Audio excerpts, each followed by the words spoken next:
The spring season in college soccer is typically a low-key and off-the-radar time for coaches to evaluate players and experiment with formations and player personnel. By rule, the results don't matter. A pilot program launched by U.S.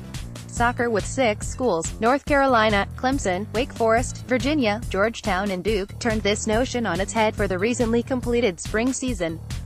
Not only did these schools suddenly have something to play for, they were able to toss out the NCAA's quirky substitution and clock management rules in favor of something more closely resembling FIFA standards.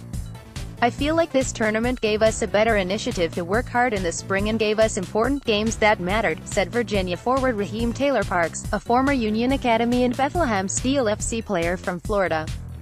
Playing for points and playing in front of scouts without the typical NCAA rules gave it more of a professional feel. The standards-based approach as U.S. Soccer Development Academy Director Jared Miklos referred to it was an opportunity for U.S.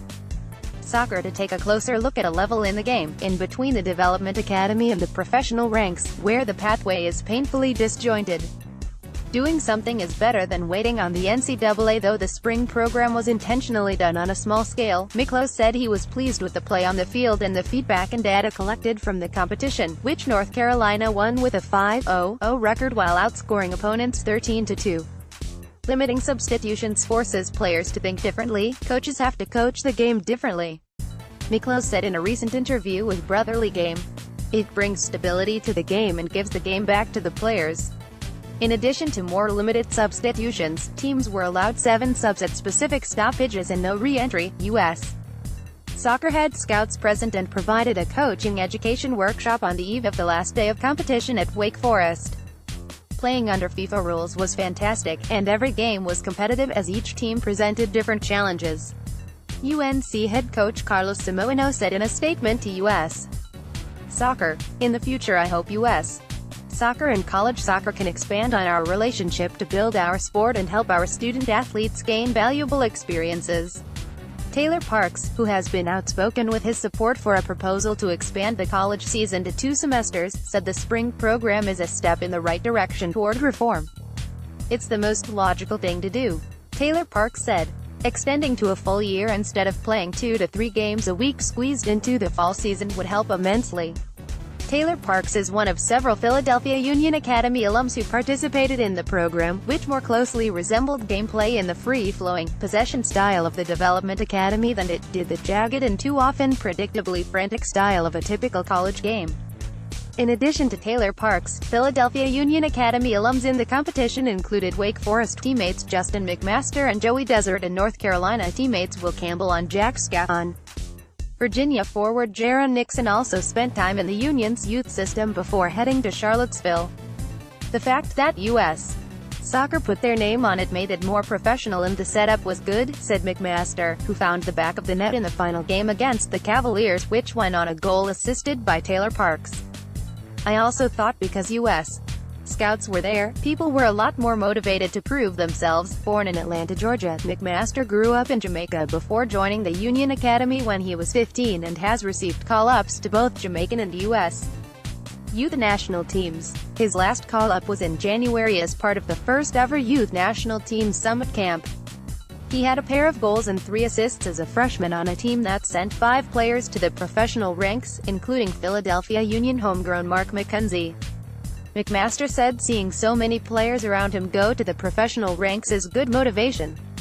I realize how close it can be and it's very much possible if I perform, he said.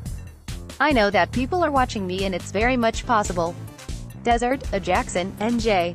native who also earned call-ups to Jamaican youth national teams while he was still in the academy, said the program was also important for showcasing himself for the fall season playing against top teams. Getting the coach's trust is a big part of it, he said. After getting limited time his freshman year in a midfield with 2 current MLS players Ian Harkes and Chikori Hayes, Desert started the first 14 games of his junior season before going down with an injury. The biggest difference he noticed from the spring program, fitness. It was just a lot different from a fitness perspective, he said. But I liked it and really enjoyed it. Next steps that so many players at the college level, like Desert, McMaster, Taylor Parks and so many others, essentially take a couple steps backwards from playing at a high level with FIFA standards in the development academy, with a season stretched out across the fall and spring months, may be one of the most frustrating aspects of soccer in the U.S. Sure, the Premier Development League is there to fill in gaps in the summer. Desert and Will Campbell are rostered with Reading United and Taylor Parks with the Lakeland Tropics, but every year that goes by that the two-semester proposal doesn't find movement with the NCAA. Even what seems like an easy fix, allowing referees to keep time, was tabled at the committee level last month, is another year that college soccer loses more relevancy in the world's game. U.S. soccer, of course, doesn't have jurisdiction over NCAA to force the issue any further. For the pilot program, they simply worked with an existing NCAA rules for the spring season: no air travel, 5 play days, etc., without much direct collaboration. Perhaps expanding the program to other regions of the country is the answer, for now, to the issues impacting a key development period in the life of players not only destined for the pro game, but those who end up moving on to the amateur ranks, which play an important role in growing the game at the grassroots level. The next step is to have discussions about how this could apply to much more than 6 schools, who could take ownership of it and who could run it. Miklos said. "We thought it was a good test." The standings and game scores can be found on the U.S. Soccer website.